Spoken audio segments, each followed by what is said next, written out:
All right, good morning, everyone. It's now 9:05, and I just want to express my appreciation for those of you who have been here the past 7 class periods. This is the final class of the fall 2025 at Chaim. New members, new foundations. This morning we're going to be discussing a survey of Messianic theology, and we always tend to address the really hot issues the very last session of class. I remember when I was given this class a number of years ago, these are actually the matters which we really needed to discuss, and we almost never got around to them. So be considering what poignant questions or observations you can make as we conclude the material. But before we get started, let's pray and turn our time over to the Lord. Heavenly Father, we're thankful that we have made it these past 7 class sessions. I pray that your Holy Spirit will be among us. We discuss a survey of Messianic theology.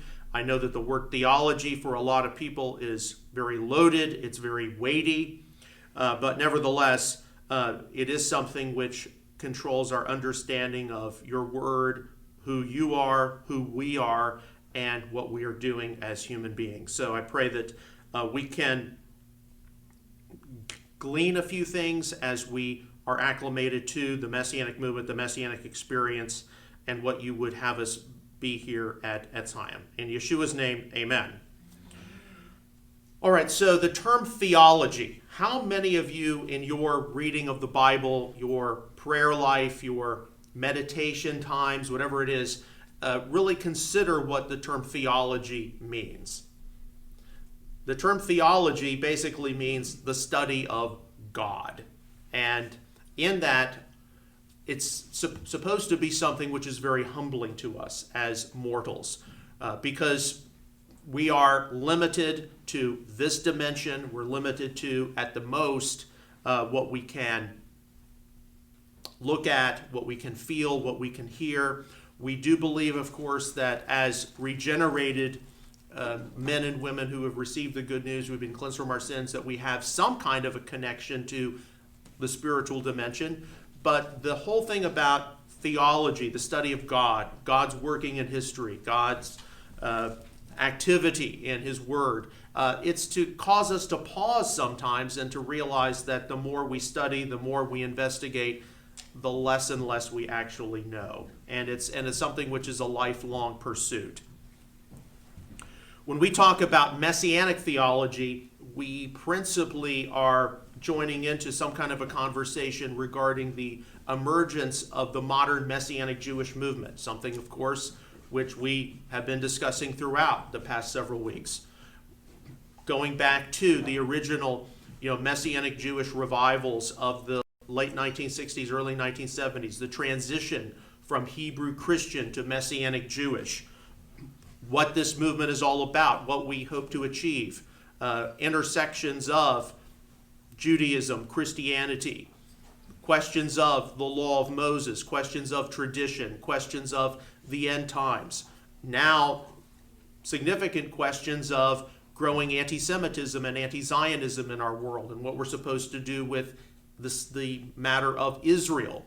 And just this past week, the Vice President of the United States said criticism of the state of Israel isn't necessarily anti-Semitism. And these are the factors which intersect with Messianic theology, and it's only going to get more and more complicated in the future. Now, I've got 2 books I'd like to briefly reference. Some of these are dated, and in some ways they kind of show you how, in some ways, Messianic theology, Messianic Judaism, and its approach to different issues is behind the curve in comparison to the Jewish synagogue and the Christian church. Here's a resource called Voices of Messianic Judaism. This book was actually released in 2001, and I remember receiving this in the mail, and I took it to my junior year of college, and some of the people who participated, they're still alive today, like Joel Chernoff, Stuart Dowerman, Tony Eaton, Jeffrey Feinberg, John Fisher, Arnold Fruchtenbaum, Mitch Glaser, Dan Juster, Barney Kasdan, Mark Kinzer, and others.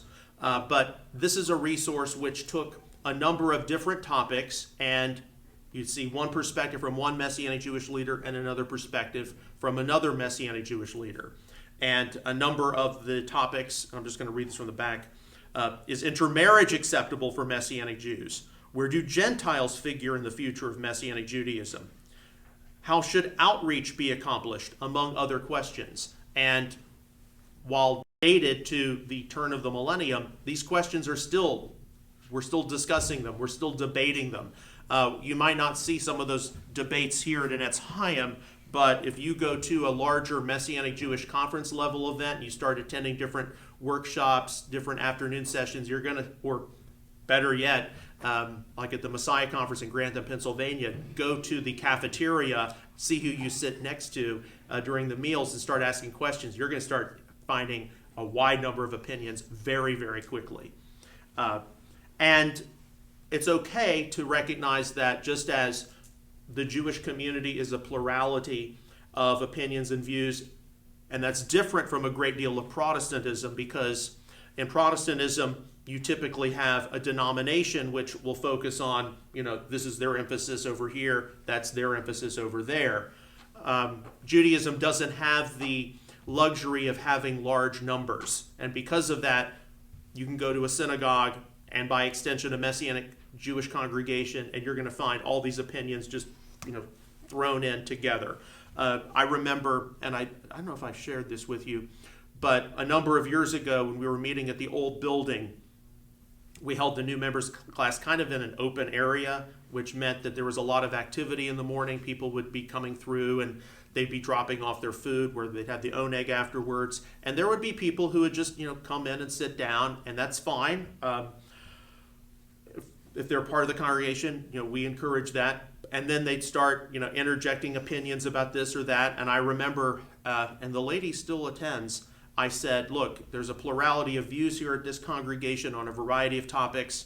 For example, there's some people here who believe in the ongoing continuance of the gifts of the Spirit. There's some people who believe the gifts of the Spirit have ceased.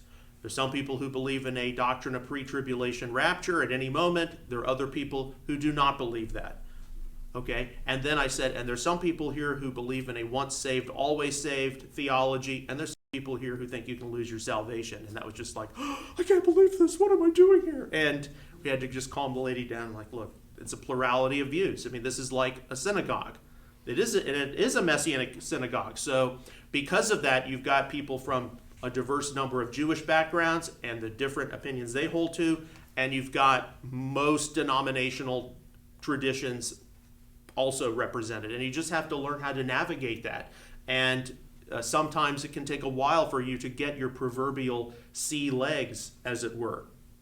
Okay, so another resource I'd like to mention, this is up to date as of the year 2013, so it's almost 13 years old now, but it's Introduction to Messianic Judaism, edited by David Rudolph and Joel Willits. And this includes both Messianic Jewish leaders as well as a number of Christian leaders as well, who intersect with some of the same questions that Voices of Messianic Judaism does. What about the role of Jewish tradition? What about issues like intermarriage? What about the role of non-Jewish people in the Messianic community? But it also goes into what about the land of Israel? What about greater Jewish-Christian dialogue?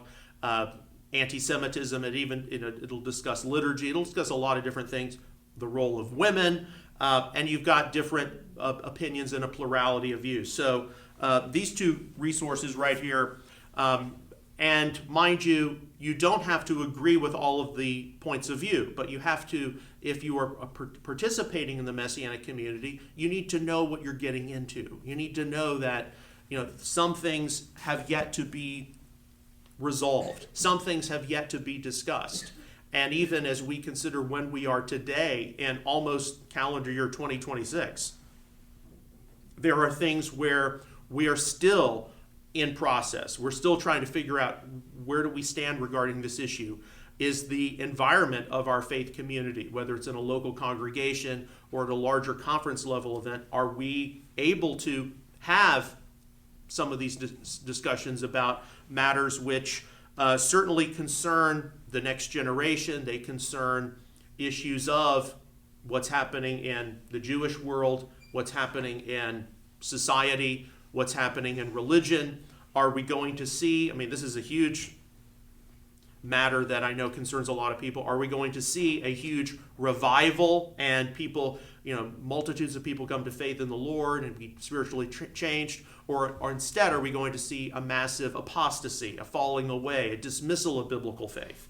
And how does that affect your orientation toward some of the really big and weighty issues in theology? So whether you're aware of it or not, one of the biggest, I would say, under-addressed matters in Messianic theology today, and it's something all of us at one point or another in our faith experience have taken for granted. It actually concerns the Bible itself. A lot of us, and we go to our home libraries, we probably have a shelf, all these different Bibles and all these different study Bibles, and we think, I've got a King James because everybody has to have a King James. I've got thing like the NIV, the Venerable New International Version. I've got some of these Messianic versions like the Complete Jewish Bible or Tree of Life. I've got a Jewish Bible version like the NJPS or Art Scroll, and I read and I make observations on how different things are translated. Some of them are stylistically different, but some of them, do affect theology. But all too often in my Messianic experience, people have just thought that the Bible just popped out of the sky, and that I've got this modern English translation which comes from different scholars who've been well trained, but you really don't think about some of the nuts and bolts of Hebrew, Greek, verb tenses, different renderings here, different translations there, how things are affected by, do you believe that Yeshua of Nazareth is the Messiah of Israel? What do you think about ongoing validity or non-validity of God's law? I mean, what do you think? You often don't contemplate that. And then when it actually comes down to some of the issues of authorship, date, the location of the author, the location of the audience, things like textual variants. A lot of people in the Messianic community, even people who are Messianic rabbis, Messianic leaders of influence, they still have this idea that the Bible just popped out of the sky, out of nowhere. And that, for example, the Torah has been perfectly preserved letter by letter and stroke by stroke since Mount Sinai. And some of us I know, we think that, obviously, in the Jewish community, the Sopharim, the scribes, they have to follow very strict procedures to see that Hebrew documents are copied letter by letter, stroke by stroke, and if there's an error, things typically get put off to the side. But very quickly, especially in our growing age of criticism against the Bible, all you have to do is watch some documentary that you accidentally run into on social media now, and a few questions get raised. Well, like with the Torah, I mean, you believe that Moses produced this in some way, right? But what do you do very simply about something like the final chapter of Deuteronomy? Did Moses write about his own death? What do you do? What do you consider Mosaic authorship of the Torah to be? And for people who go through rigorous religious studies training, they find very quickly that, and from a numbers game, most people in biblical studies don't believe that Moses produced the Torah. They believe that the Torah was a product of the JEDP documents redacted together after the Babylonian exile. And what do I mean by the JEDP documents? Well, look and see what particular terms are used to refer to God in certain passages, certain verses. So is the divine name Yod-Heh-Vav-Heh being used? That would be the J document, YJ and not Y, because in German the divine name is spelled with a J. So now you know sort of where some of this comes from in the 19th century. Is E used? Elohim used? P would be like the priestly material, so Leviticus, Numbers.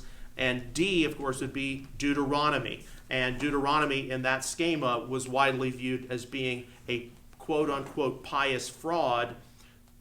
You remember when the temple was cleaned out during the time of Josiah and a scroll of the law was discovered? I mean, conservatives agree that was Deuteronomy, because what Deuteronomy says is what was integrated during the time of the Josianic reforms. But was Deuteronomy discovered, or was it discovered? Was it, and the critical tradition believes that Deuteronomy was produced as a quote-unquote pious fraud to then initiate the Josianic reforms. But these are things which dominate a great deal of just Torah study in certain liberal, certain critical quarters, and you say to yourself, but John, I'm never going to encounter that. I'm a conservative believer. Mosaic authorship of the Torah, I mean, that's something affirmed by Yeshua in the Gospels. I can believe that the final chapter of Deuteronomy was probably composed by Joshua or one of his successors. I mean, we're not going to hold strictly to, letter by letter and stroke by stroke. But you are going to encounter this. Does anyone here have a copy of the Jewish Study Bible? Okay, when the Jewish Study Bible was released in 2000, end of 2003, beginning of 2004, of course, everybody in the Messianic, I remember this, everybody had to go get it. Oh, it's a Jewish Study Bible. And then it's got introductions and annotations by Orthodox, conservative, and Reformed scholarship. This is going to be great.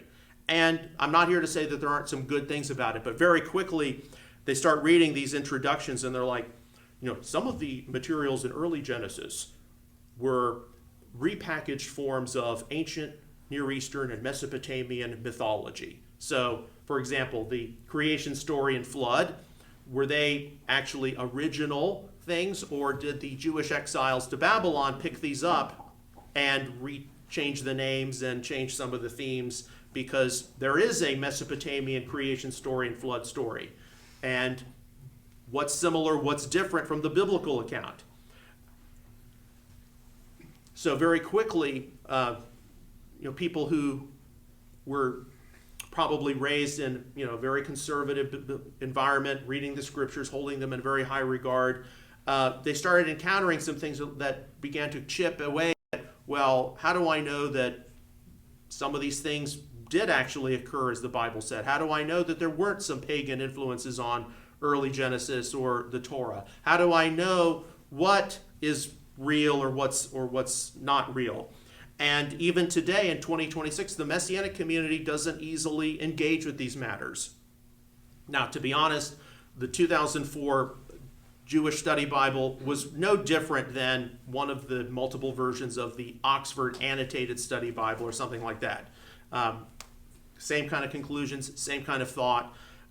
We don't want to think that the critical tradition of the Jewish exiles to Babylon picking things up and changing themes here and there is limited to just liberal Judaism. Liberal Protestantism is far more engaged with these kinds of things. But if you very quickly get into issues of where did we get the Bible, these are matters which you have to talk about, and they can be very uncomfortable. And our family's been involved in the Messianic community for a long time. The Messianic community still is very uncomfortable handling these kinds of things when they come up. And we don't go out and search for them. But when you are in that Bible study and a question comes up, where did this idea come from? Why are people telling me that Moses didn't have anything to do with the Torah? Does that not call into account its reliability, its credibility? A lot of people don't know what to do. And you have to be aware of that. And hopefully, as more and more people are more formally trained in theology, this is going to improve in Messianic biblical studies. But that is something you will encounter, and you will encounter it at the most, or I would say not the most, at the least likely times. When a particular issue arises, or perhaps there's something out there in the world where, how do we know this actually took place? How do we know that that actually occurred? And indeed, as we get closer and closer to the Lord's return, there's going to be more criticism against the Bible, more criticism against biblical faith, and everyone is going to be challenged, and we got to be able to have that environment where we can ask the difficult questions in that regard. Okay, moving on to another major issue in Messianic theology, and I referred to this last week when we talked about our place in the congregation. That presentation deals with ecclesiology. Ecclesiology, as I said, is just a term meaning the study of the people of God, so the body of Messiah. And in an evangelical Protestant sense, it deals with the nuts and bolts of the congregation, who's in leadership, what programs do you have, how are decisions made, how are problems resolved, elders, deacons, those sorts of matters. But in the Messianic community, anyone who has been involved for some period of time, or you're just getting involved and you're reading different statements of faith, you're reading what different organizations are about, you're seeing what some of the books are which have been produced. Ecclesiology involves, yes, the people of God, but very less so the nuts and bolts of the congregation, more so what is the relationship of the people of God and Israel, and intersecting with Israel. And this is where we see a number of conflicting models present in the Messianic community. So when we talk about Israel as the ethnic descendants of Abraham, Isaac, and Jacob, we talk about Israel as the restored Messianic kingdom to come in the future. There's a lot of different opinions. And some of these affect how people read the Holy Scriptures. What parts of the Bible affect more Jewish people, affect non-Jewish people. It affects what you believe about what people should be doing involved in terms of God's commandments or not to be doing. And it also affects your view of the end times. The end times doubtlessly affect Israel, but what do you do about the church? And is the church going to be removed, or are we all in this together? And these are things which can get a lot of people very stirred up very, very quickly. And frequently, because of the presence of a passage like Ephesians 2:11 through 13, it is widely affirmed that Jewish and non-Jewish believers together are a part of what Paul labels as the commonwealth of Israel. Well, that's great, Paul. What is that supposed to mean? Because a term like politeia to some people means like a British commonwealth of nations, where you have the United Kingdom with, now it's King Charles III as monarch, but then you have a Canada where you have an independent state where he's still the head of state. You've got an Australia, that's another independent state where he's the head of state, and to some people, Commonwealth of Israel is the same thing. You've got Yeshua, the Messiah, he's the king of Israel, he's the king of the Jewish people, and then you have another independent state where he's also the ruler, that independent state being the Christian church. And so some of you have heard the terminology bilateral ecclesiology. That is the belief that you've got a Commonwealth of Israel, which all of God's people are a part of. You've got the people of Israel, the ethnic Jewish people over here, and then you've got the Christian church over there. And so you've got two distinct branches of this Commonwealth of Israel. And in effect, that point of view affects how people read commandments in the Torah. It affects people, how they look at the end times and eschatology. And then it affects how people are a part of local Messianic congregations and fellowships. Another approach to ecclesiology and the people of God is what I would label as the enlarged kingdom realm of Israel approach. And this is something which would be based in James the Just's words of Acts 15 through 18, where he quotes Amos 9, 11, and 12. And there are a lot of issues there textually because of Amos 9, 11, and 12 being quoted in Acts 15 from the Greek Septuagint version, where there are some distinct interpretations represented. But the long and short of it is that Amos's vision of the tabernacle of David being restored is that you would have a restored 12 tribes of Israel at the very center of God's plan, and then enlarged borders, because at the time of David's reign, Israel's dominion extended beyond itself. It also incorporated Edom, so you'd have enlarged borders welcoming in the righteous from the nations.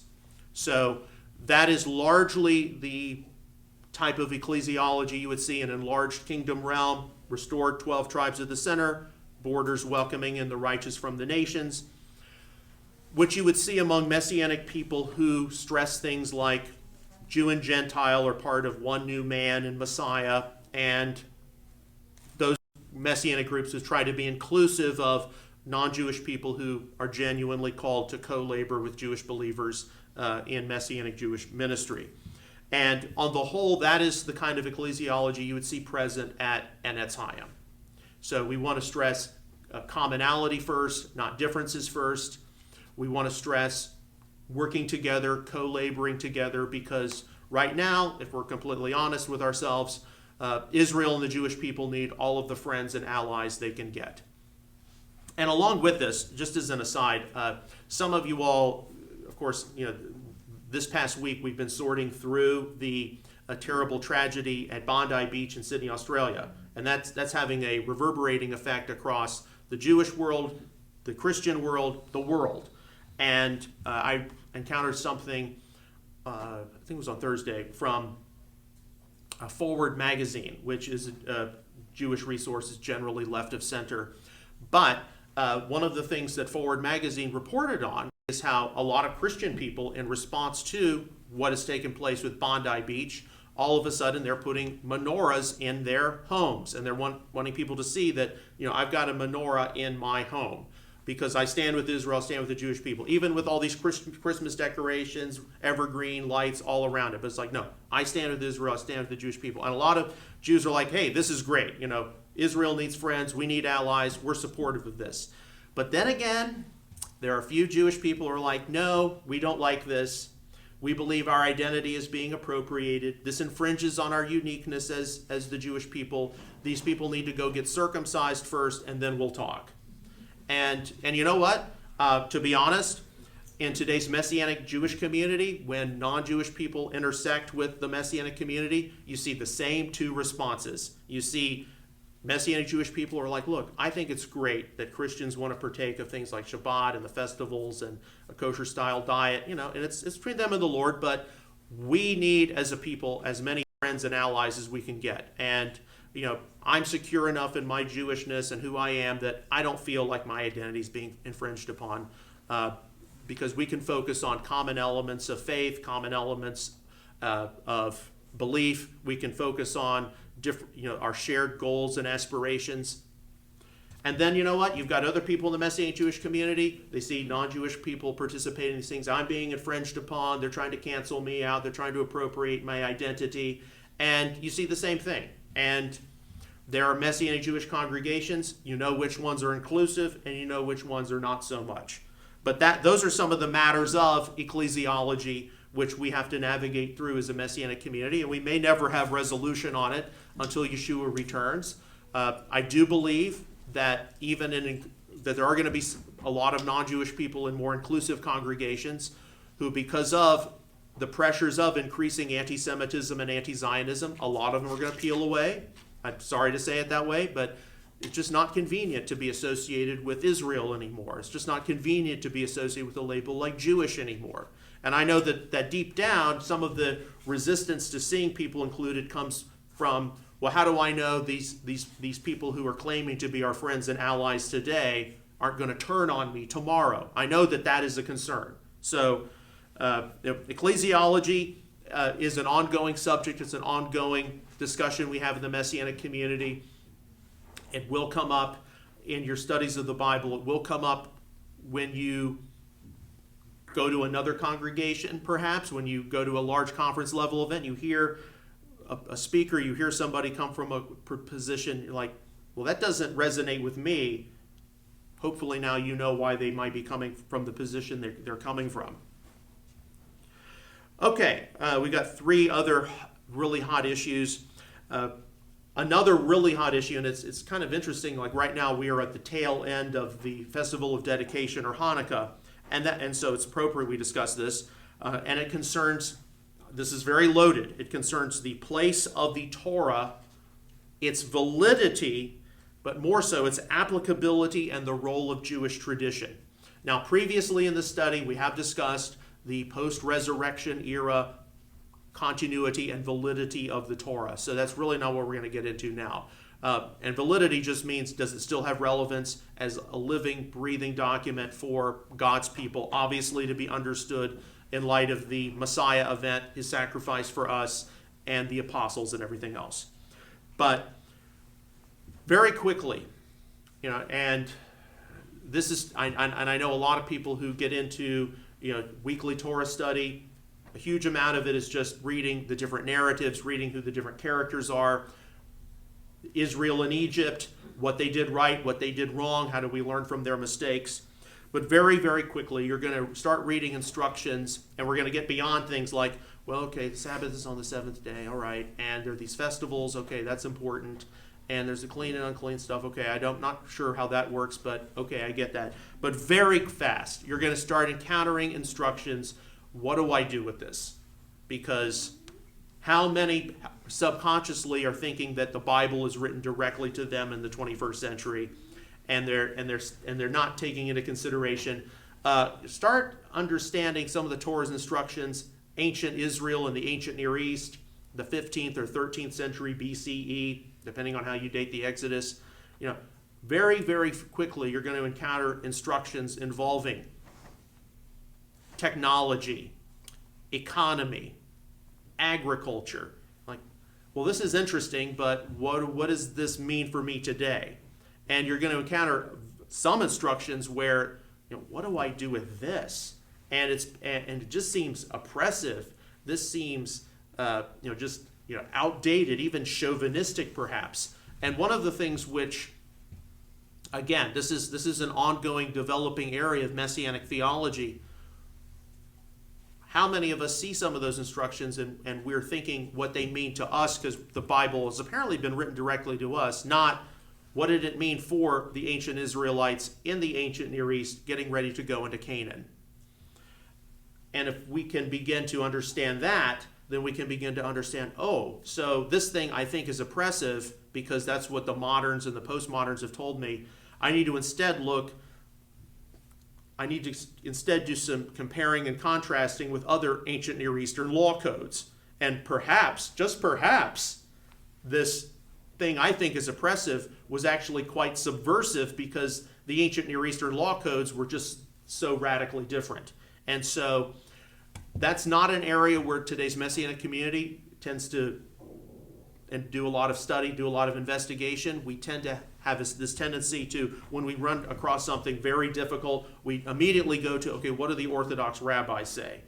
And I'm not here to say that they don't have a place, but there is this process of read the Bible, read a passage for what you think its original audience was participating in, and then you can join into some kind of history of interpretation.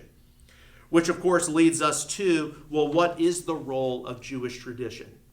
Because I know that for some people who come into the Messianic community, and mind you, everyone's experience is different, but for some people, the word tradition is the new F word. It's like, this is just so bad, tradition is all bad. And yet very quickly, when we run across some area of theology, we're going to have to run to a tradition.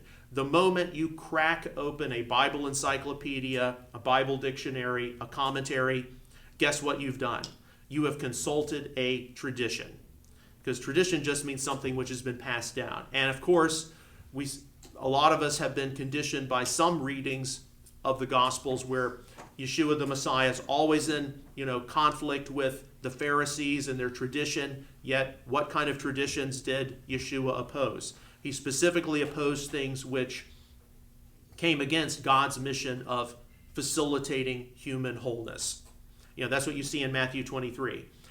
Yet, we know and we believe as a Messianic community, John chapter 10, Yeshua was present in the portico of Solomon, remembering the festival of Hanukkah. So, and there are, of course, extensive studies regarding Jewish background of the New Testament. Yeshua did observe many of the contemporary customs and traditions of his day, and there were other things he opposed. That's not a huge surprise. But for us as the Messianic community, what do we do about Jewish tradition? The moment you go into the Shabbat service today, you see various men wearing a kippah or yarmulke and wearing a talit or prayer shawl. they have accepted that at least some Jewish tradition has some importance for their Messianic experience. And one of the things I think is fair to say when it comes to the role of Jewish tradition, because, mind you, the Messianic community's got Jewish people from across the spectrum, but we have far less from Orthodox backgrounds and more from conservative Reform to non-religious or semi-religious backgrounds. So you're not going to see a huge focus on minute Jewish traditions, but you're going to see Jewish traditions. You're going to see Jewish customs, and there's diversity, of course, just between the Ashkenazi and Sephardic communities. And you're going to see different styles of how, in the past week, Hanukkah has been remembered. You're going to see, when the different holidays come up, different recipes employed, different songs sung, different methods of remembering this or remembering that. And you're going to see different approaches to reasoning through this issue or that issue. And I would have to say, and this is an opinion I think which is widely shared, that unlike a great deal of more customary Christian thought you encounter, although this has changed in academic circles, Jewish tradition has a place in our understanding of certain things in the Bible. So consulting extra-biblical literature like the Mishnah or the Talmud or the Tosefta or the Dead Sea Scrolls, it plays a role as history, philosophy, commentary. But, of course, there are going to be things we don't agree with. There are going to be things that, where is this opinion coming from? There are going to be other things we see, oh, that's logical, that makes sense. And I think one of the biggest conflicts, which doesn't get discussed enough because it would lessen a lot of tension, you get particularly non-Jewish people, but even some Jewish people, they encounter this literature and they say, well, Mishnah, the Talmud, these kinds of things, why would I accept opinions from Jewish people who knowingly rejected Yeshua as Messiah? That's the most common answer. And my response to that is, okay, let me ask you a question. Do you have training in a particular field? Well, and the answer might be yes. What training would that be? So this is a hypothetical. Well, I work in banking. Okay, and you work in banking, and did you study any kind of economic theory? Well, yes, I did. And how extensive is that theory of economics? Well, it goes back to the classical times, Greece and Rome. Like, okay, so you studied some aspects of economy and technology, and you even involved, some classical figures like, I don't know, Plato, Aristotle, things like that. Did they believe in the one God of Israel? Well, no, they didn't. They were pagan polytheists. Okay, and what did they believe about, I don't know, human sexuality? Oh, okay. So you can learn about economy and technology from people going all the way back to classical Greece and Rome who were polytheists. And let's face it, today you can learn things about economy and technology from people who are atheists and they don't believe in God. And yet those are things which can provide for someone's well-being. They can help improve society. They provide a lot of the nuts and bolts of what just makes our lives go. So if you can learn particular things about the economic system from people who are not believers, do you think it's possible? Do you think it's possible that we might be able to learn some things from people who, yes, they affirm belief in the one God of Israel. Perhaps they did not always recognize Yeshua as Messiah. Although I have to be honest, some of the rabbinic materials, they include statements from people who predated Yeshua. So just keep that in mind. And what issue are we having to sort through here? Does it not ultimately come down to what is the issue we are examining? We can't learn anything about good economics or good agriculture or just basic human life issues from some of these rabbinic materials. I think it comes down to what issue are we looking at. Like right now, there are a lot of things. Many of us agree with people, social matters, biblical reliability matters, people who confess some kind of supersessionist or replacement theology model. But yet, we agree with them about human sexuality. We agree with them about degradation of morals. I think it depends on what the issue is we're trying to focus in on.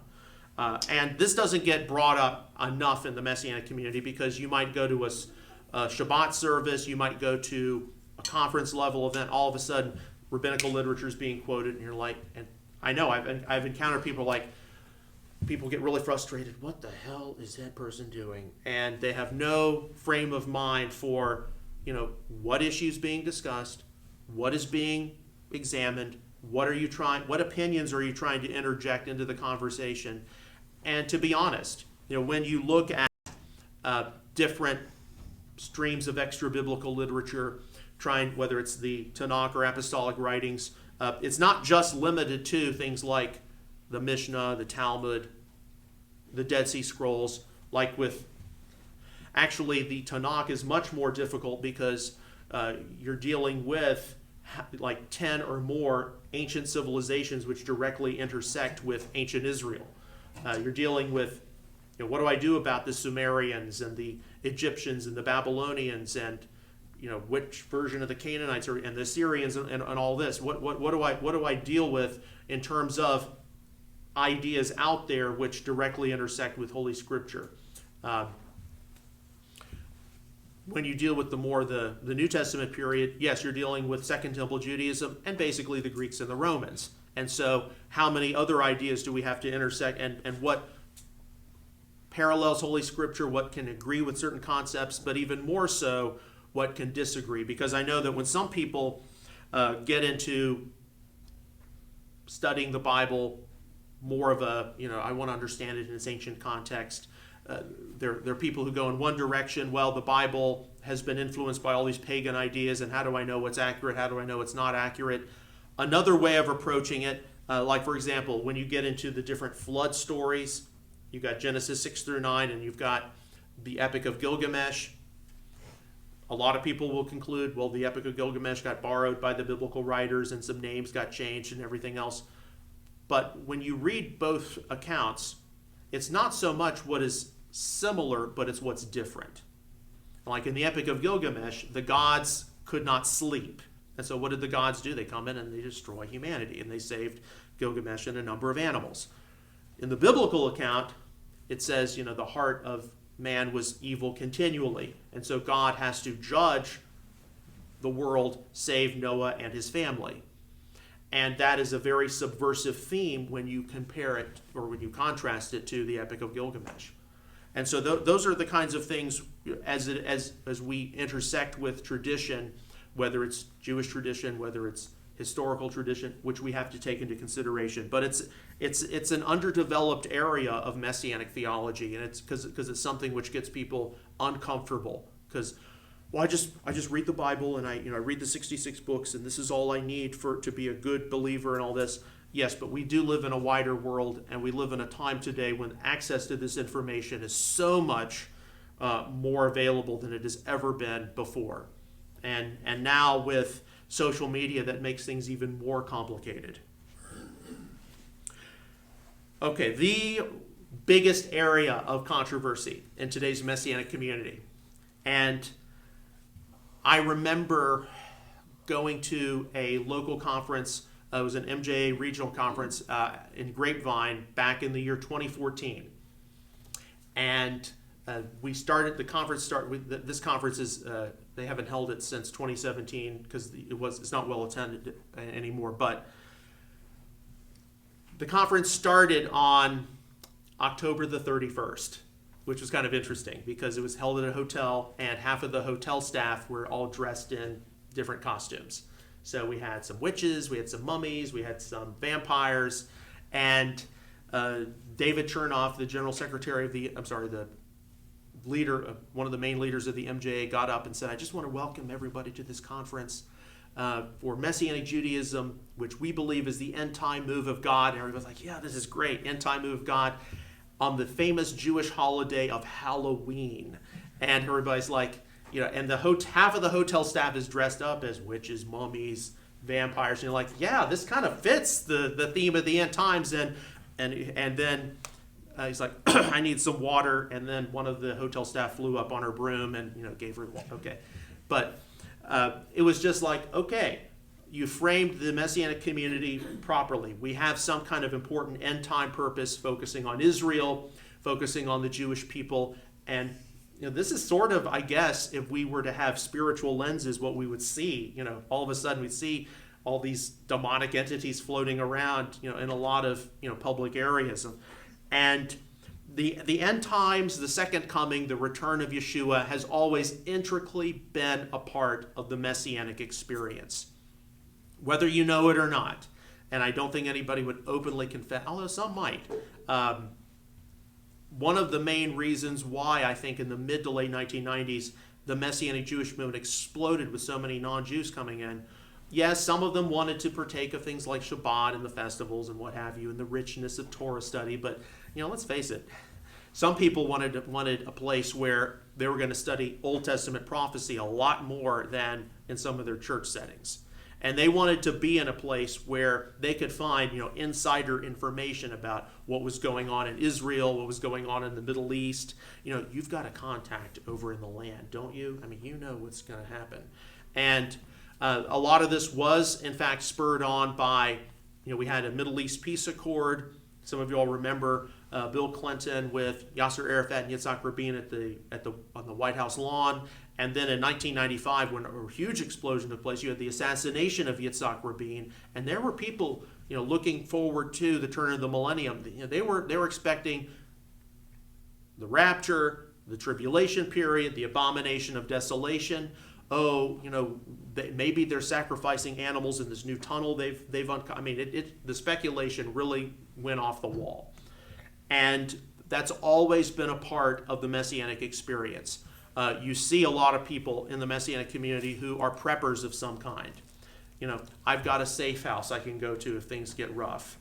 And now, just in the past several months, we saw at the conclusion of the fall high holidays, Donald Trump, the ceasefire in Gaza, even though it continues to go through different starts and stops, that's not a huge surprise. But we had the ceasefire in Gaza. Donald Trump, he went to the Knesset in Jerusalem, and then immediately afterwards, where did he go? He went to Sharm el-Sheikh in Egypt, and look, he was on stage with leaders geographically ranging from the Prime Minister of Canada all the way to the President of Indonesia and everything else in between.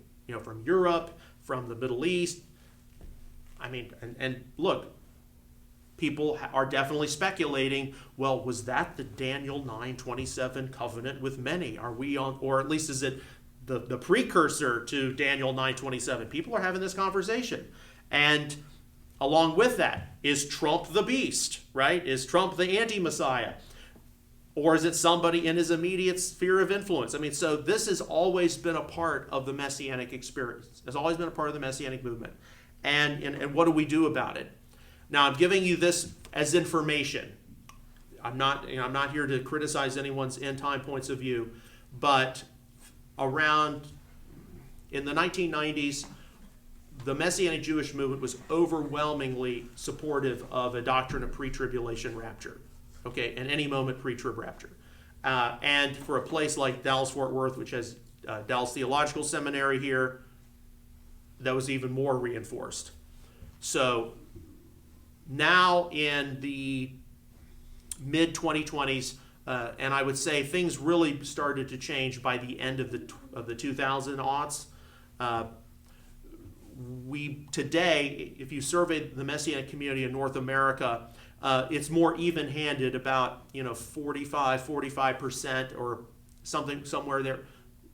People who believe in a pre-tribulation rapture between those who believe in more of a post-tribulational or pre-wrath gathering point of view. So there are a lot of people in this congregation, in the Messianic community, who you'll encounter. They hold to a dispensational view of the end times, any moment pre-trib rapture. There are other people who strongly are opposed to that, and they think that believers are going to have to go through this and that they'll be divinely, sovereignly protected like ancient Israel and Egypt. So you just have to be aware of that. And that is a debate which can come up. It can come up here at Chaim. I've definitely seen it at larger conference level events. And It can affect decisions people make. When the pandemic struck and there were a bunch of there were different lockdowns, even at Chaim had people who were preppers who thought that the end is at hand and I'm going to move out to the country, I'm going to head for the hills, and I've got my water and I've got my multiple years of food, and I'm just going to hold on, and the New World Order is going to have to pry these things away from my cold, dead hands, basically, right? And that's just part of the Messianic experience, and you learn how to navigate it. But one of the things we do have to be aware of is, particularly in our rising time of anti-Judaism, anti-Zionism, anti-Semitism, how many, because I know that Messianic rabbis, Messianic leaders, they've got to maintain a delicate balance among the people with a plurality of views. Rapture positions aside, how many people are actually talking about, this week, this took place. We continue to have Russia, Ukraine. They go back and forth, and that's just a wars and rumors of war situation. Even though we are dealing with the world's #1 nuclear power, that has the not just Satan 1 but Satan 2 missile. I mean, you have a missile called Satan. I mean, it's classified as Satan. I mean, that's just so. And it can basically, wipe out, most of the United Kingdom, right? We're dealing with that. And then we have, of course, the situation in the Middle East, but we have other situations here on the American home front. Epstein apparently is getting released right now as we speak, and what's going to come from that? I mean, so you've got to be aware that some leaders, they're going to be very hesitant to talk about these things, but if we don't have some discussion about it, are we going to wait until there's a huge drama and then we're like, oh God, what do I do now? Whereas, and I remember this just from earlier in the year, watching Donald Trump came back into the White House. He's having consultations with Netanyahu. We hear reports that they are in agreement over here, and then they've had this big giant disagreement. And yet how much of that was just theater for this growing situation, which ultimately resulted in the 12-day war, what we're calling now the destruction of the Iranian nuclear program. I mean, these are the kinds of things we have to be monitoring. And we have to be very realistic. We don't want to read messages into the Holy Scriptures about current events, because we know, going back to the 1970s, Late Great Planet Earth by Hal Lindsey, people like Jack Van Impe, others, they would have these different news shows where they would literally read current events into the Holy Scriptures, and these teachers have all passed away now. And a lot of their legacy is, you kept telling me it was going to happen, you kept telling me it was going to happen, and nothing happened. And a number of people, millennials, some of my generation, raised on the Left Behind books, some of these other prophecy novels. The expiration for a lot of people, the expiration date for the end times has come and gone. And so that's why a lot of them, their support for Israel was rooted in, we have to accelerate the end times, whether it's the rapture or other events. And now, particularly post-October the 7th, these dynamics have completely changed. And there's no easy way for us to know what's going to come next, because I think that the Messianic community itself is still sorting through post-October the 7th and what it means or what it doesn't mean. But it's been observed that around 10 to perhaps as high as 15 to 20% of some Christian support for Israel has dropped off since then. And the Messianic community should be more proactive in wanting to discuss what happened on October the 7th, what took place with the conflict. Is Israel really guilty of genocide against the Palestinians? What state in the world, what country in the world during warfare, drops leaflets to civilians like, hey, get out of the war zone, we're going to go take out these dangerous people?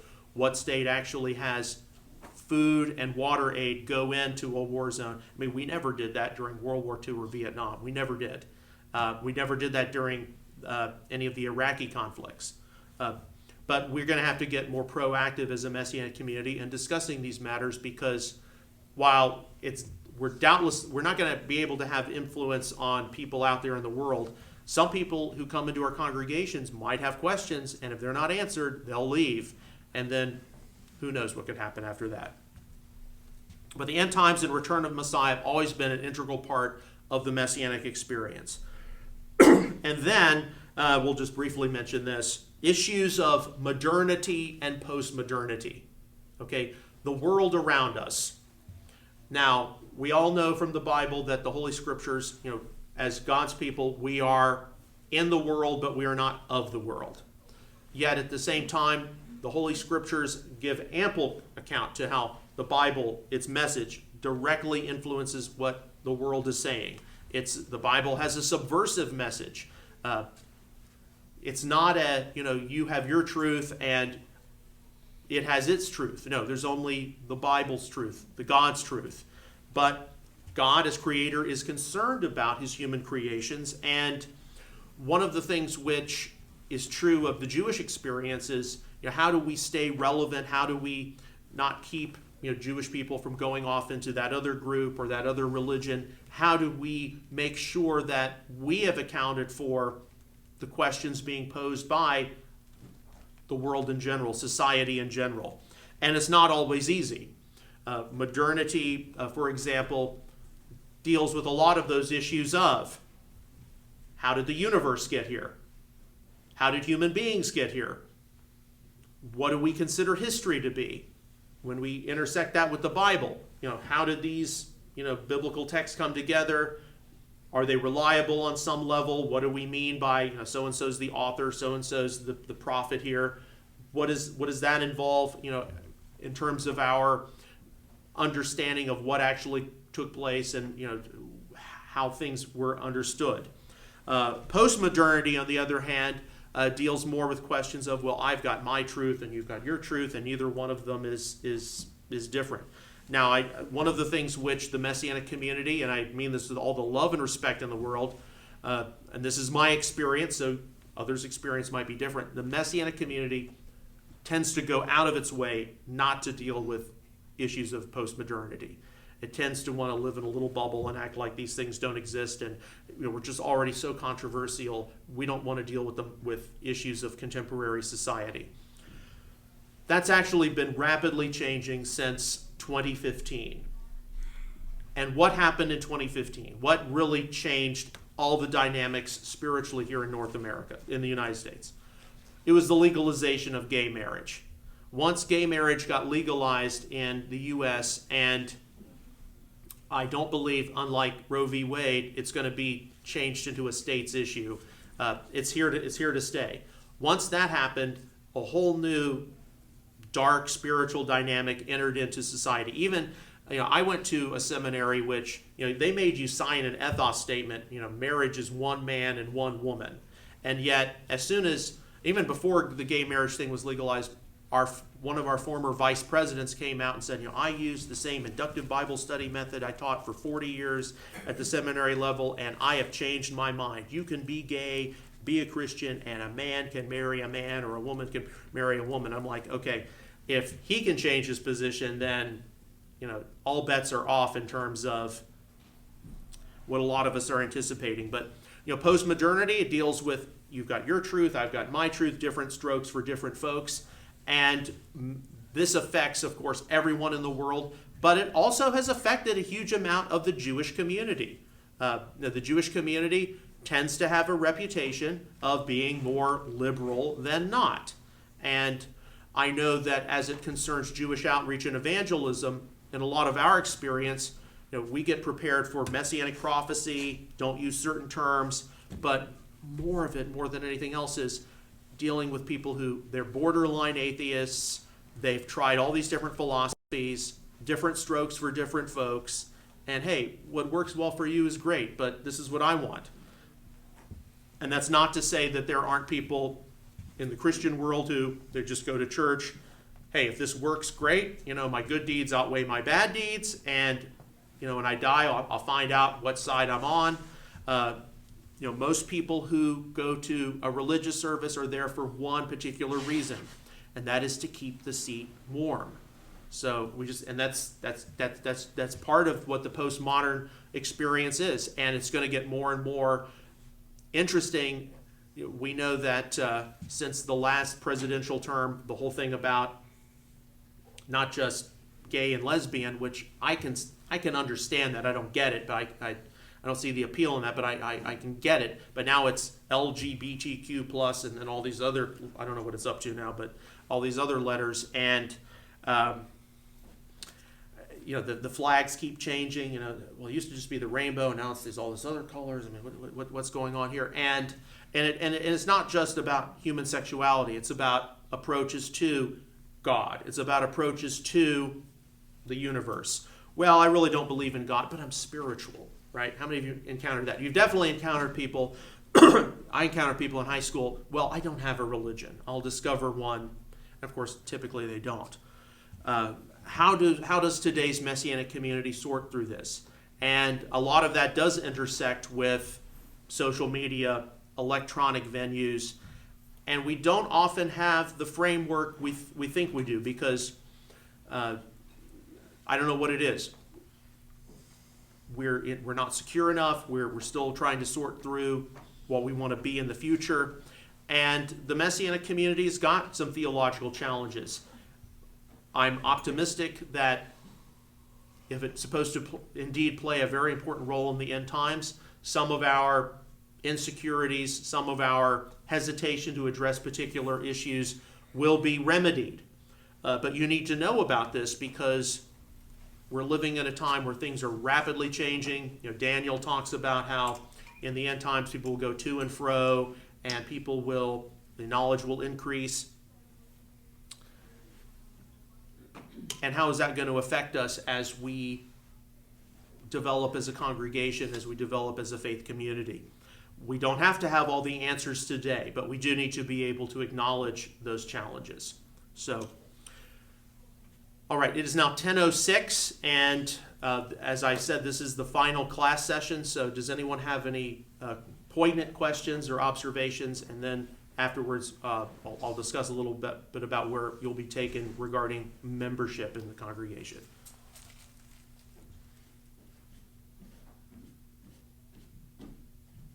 You talked about the Commonwealth of Israel for a bilateral interpretation.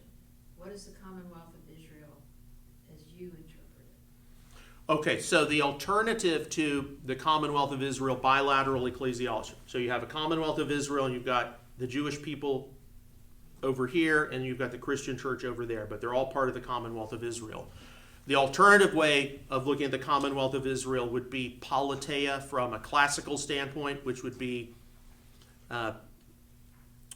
understood as citizenship. So using the model of an enlarged kingdom realm, tabernacle of David, restored 12 tribes at the center, enlarged borders to welcome in the righteous from the nations. So all of the redeemed in Yeshua would be regarded as having citizenship in the Commonwealth of Israel. It doesn't mean, for example, that all the people of God are 100% the same. So, for example, one of the biggest differences in ancient Israel between the native-born and the sojourner would be only a native-born has territorial, ancestral territorial inheritance rights. So somebody who came into ancient Israel from the outside, even if they acknowledged Israel's God, they didn't have ancestral claim on the land of Israel. Okay. Likewise, people will like to say, well, yeah, but aren't there no differences between American citizens today in terms of, if you come to the U.S. and become a citizen, you're no different than a native-born citizen. There actually is one major difference between a naturalized citizen and a native-born citizen of the United States. Only a native-born citizen of the United States can be the president. I mean, everybody who studied the Constitution knows that. So in this regard, the hesitancy is that those who are part of this Commonwealth of Israel, Jewish or non-Jewish, they have a lot more in common than not, but there are differences. You can't say there's 100% sameness. Look, I'm 6'6". I've got to order my pants online, multiple, we're not all the same. But the hesitancy is, how do we focus on common things first and let the differences and distinctions which are there, not dominate. So the people who are bilateral, and are they not using the understanding of Commonwealth as a the modern definition of Commonwealth, not the ancient?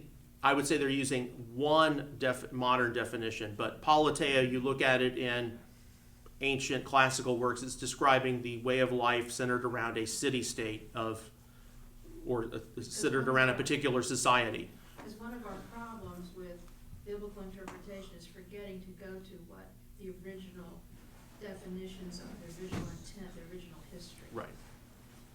So, Seems yes. like politeia accommodates the grafted-in concept there. It does. And like for example, a related term to politeia is polituma, and it's used in Philippians where Paul says our citizenship is in heaven. Well, that is the same citizenship, right? Now, it's also true some people represent that citizenship better than others, and some people take advantages of that citizenship better than others. But I think that one of the things which has to shift in the Messianic community, if we really want to make sure that we're accomplishing God's purposes, is we're not all 100% the same. That's absurd. But at the same time, we do have more in common than not, and we have to facilitate an environment where people are loved, people grow in the Lord, people are growing in holiness, they are observing more of God's instructions, but they're not coerced or forced to do so, because the emphasis of the new covenant of Jeremiah 31, Ezekiel 36 is supernatural compulsion. God's Spirit transcribes God's instruction on the heart and mind. And that also means, along with that we've got to be able to discern how things are applied properly, when we see things applied improperly, and that's a lifelong process. Okay, yes? Would you say that maybe some believe in not racial supremacy, but some kind of inherent betterness based on bloodline? Because I've heard people make the argument that who's to say that they're not a descendant of someone in the diaspora? Okay, one of the things, that involves questions of Jewish identity. And of course, every group of people, all of us as individuals at one point have thought that we're better than everybody else. That's just inherent to the fallen human condition. But I think so much of what people encounter is centuries of Christian teaching have taught that God is finished with the ethnic descendants of Abraham, Isaac, and Jacob. He's only working for the church now. Christians are the new Israel, the new Israelites. And so in a Messianic community where you want to focus the attention on, no, God is not finished with the Jewish people. I mean, there are going to be some people who take that a little too far.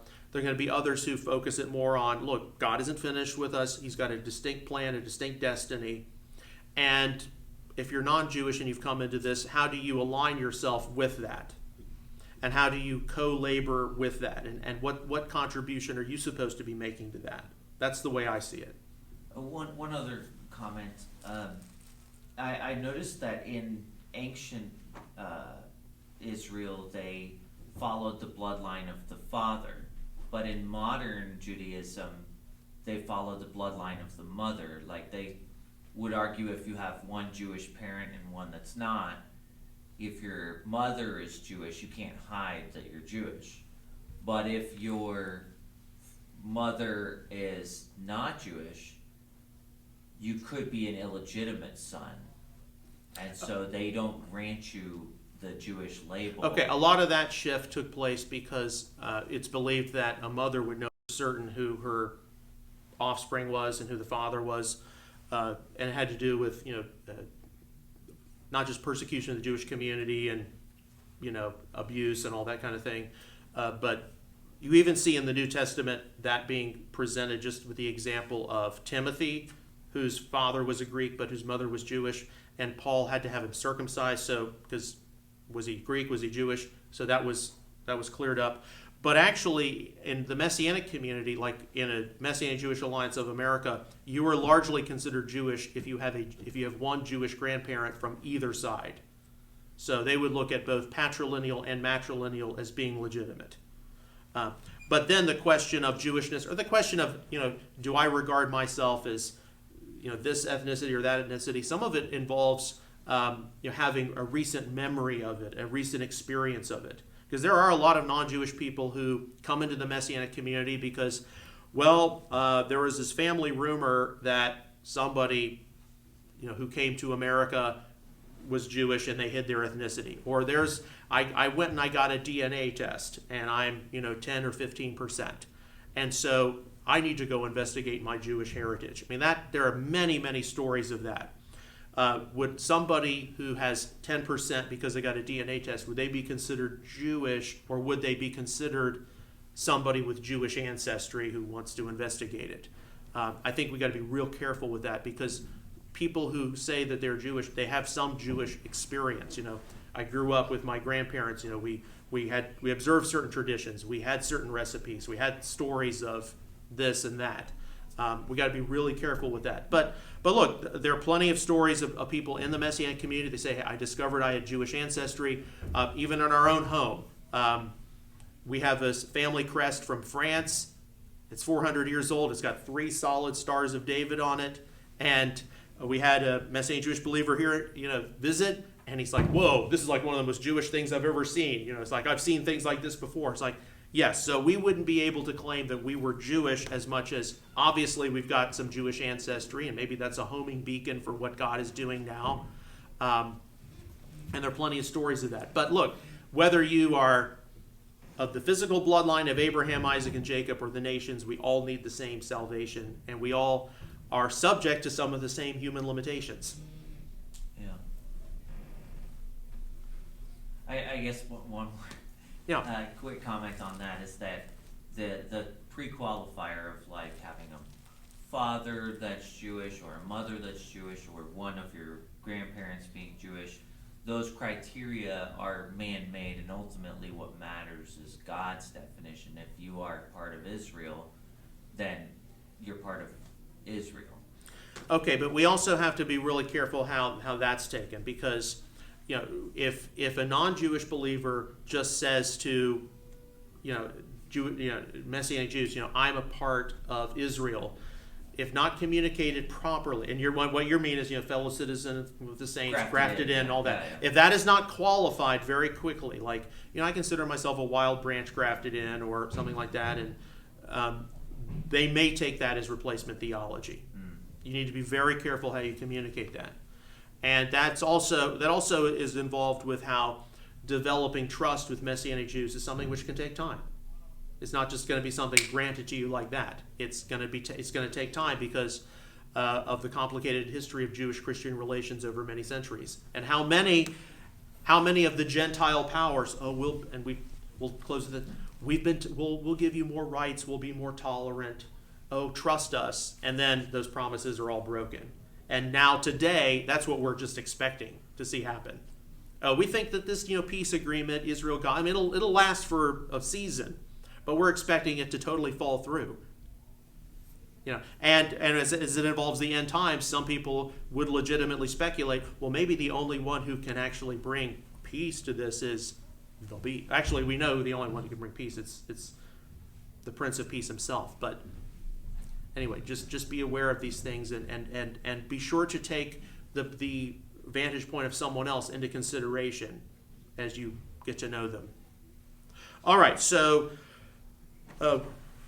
this concludes our final class, a survey of Messianic theology as it involves congregational membership, because attending this class is required for congregational membership.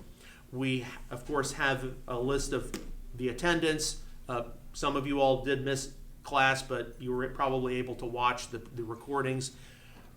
We will be turning over the attendance to the membership, to the leadership of the congregation, and you will be contacted by one of the elders or deacons to schedule a time for an interview for membership if that is something you're interested in. And usually that'll take place sometime after the congregational service, during the oneg, after the oneg, and at that time you'll be asked probably to tell a little bit about yourself, what you've gotten out of Chaim, and later there'll be some kind of a recognition of your membership during the service or after the service. So, all right, let's pray. Heavenly Father, we're thankful for yet another new members, new foundations class. I know that this morning we went through a whole lot of topics, but some of these things are very important for when we are. Some of these things we admit are still in process as a Messianic faith community, but we have faith and confidence knowing that you're with us, your Spirit is with us, you've given us minds to reason through different issues, and we don't have to have all of the answers all at once, but we do need to be able to know what is occurring today and what's on the horizon. So I pray that some of our discussions have been helpful as we evaluate where we are today and where we're going. Be with us this morning as we enter into worship and teaching. I pray a special blessing on each one of my brothers and sisters. It's been a great honor and privilege to teach them these past 7 sessions, and I sincerely pray that they will be blessed as they get integrated into this assembly. In Yeshua's name, amen. Amen.